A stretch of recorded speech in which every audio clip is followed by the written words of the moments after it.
बज गया बिगुल, बिछ गई चुनावी बिसात, किसका बजेगा डंका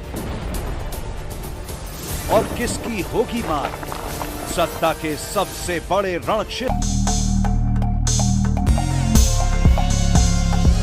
सासाराम संसदीय लोकसभा क्षेत्र के कांग्रेस प्रत्याशी मनोज कुमार ने पार्टी में काफी उथल पुथल के बाद आज कैमूर जिला समाहरणालय में नामांकन दाखिल किया। बता दें कि सासाराम लोकसभा सीट को लेकर भाजपा के शिवेश राम और कांग्रेस के मनोज कुमार के बीच सीधी टक्कर होगी। अब लड़ाई दोनों के बीच है, तो वही तीसरा बहुजन समाज पार्टी के संतोष कुमार भी मैदान में है।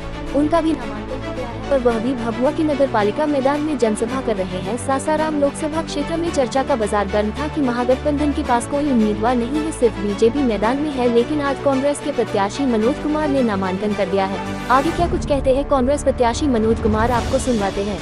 इंडिया गठबंधन के जितने भी हुक्मरान हैं, जितने भी पार्टी के लोग हैं, कांग्रेस पार्टी के हमारे जितने भी लोग हैं, आरजेडी के जितने भी इंडिया गठबंधन में हमारे लोग हैं, आप सभी को मेरे तरफ से आभार, धन्यवाद। एक बात मैं आप लोगों को बताना चाहता हूं कि पार्टी हमारे साथ में हर समय खड़ी रही और हमें आज उन्होंने इस लायक समझा। आदरणीय माननीय बहन मीरा कुमार जी और ये बाबू जगजीवन राम जी का धरती है, हमारे महापुरुष हैं।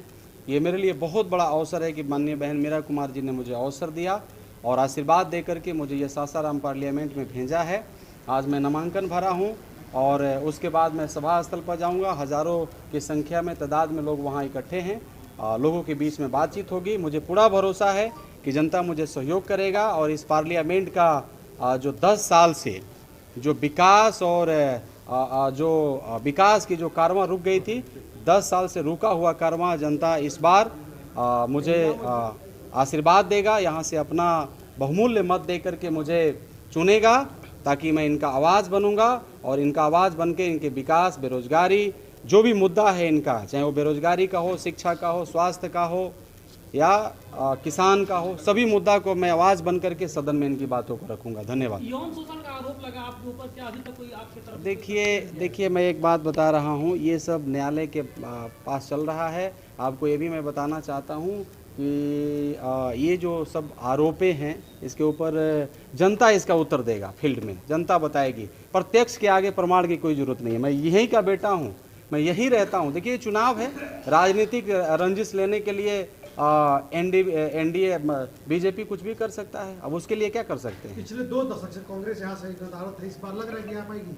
पक्का आएगी, यही नहीं आएगी। यहाँ हम चुनाव जीतेंगे और इंडिया गठबंधन का सरकार केंद्र में, चूंकि इतिहास रहा है, सासाराम पार्लियामेंट जो जीता है उसी का सरकार केंद्र में बनता है।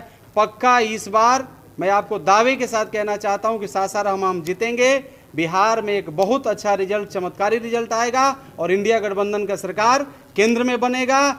4 तारीख को ये फैसला हो जाएगा। आपका मुद्दा क्या है?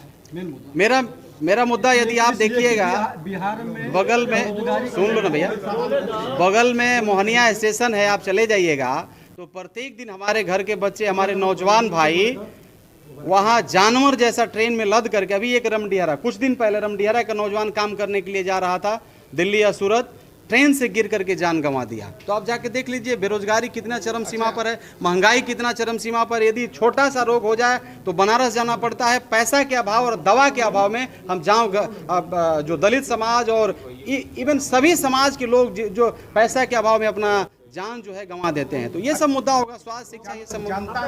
नॉमिनेशन था 13 को हुआ, क्या रीजन रहा इस बीच? देखिए कुछ हमारे जो हमारे नेता हैं स्टेट के, थोड़ा सा उनका समय का अभाव था, वो लोग नहीं दे सके, आज दिए हैं, सब लोग आ रहे हैं। तो वो कोई मारण। जनता में आपके ऊपर थोड़ा मतांतरों का आरोप है क्या उस पर? अरे मैं चमार जाति से हूँ भाई, कितना बार मैं कहूँ। मैं आपको इसलिए अफसोस मैं करना चाहता हूँ चूँकि मेरे पिताजी 5 साल की उम्र में अनाथ हो गए थे। अब मैं महादलित से हूँ, यही तराव गांव में पैदा हुआ हूँ।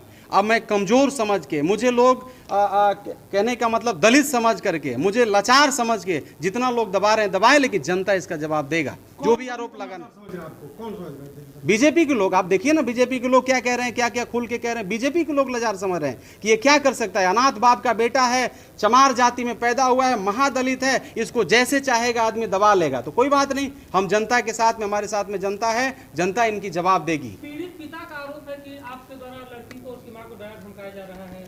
देखिए, मैं आपको बता रहा हूँ, फिर आप उसी सवाल पर आ रहे हैं। मैं बोल रहा हूँ ना, ये सवाल कानून में चल रहा है। कानून एकदम क्लियर कर देगा कि कौन दोषी है कौन नहीं है। उसको छोड़िए ना, क्या उसके ऊपर।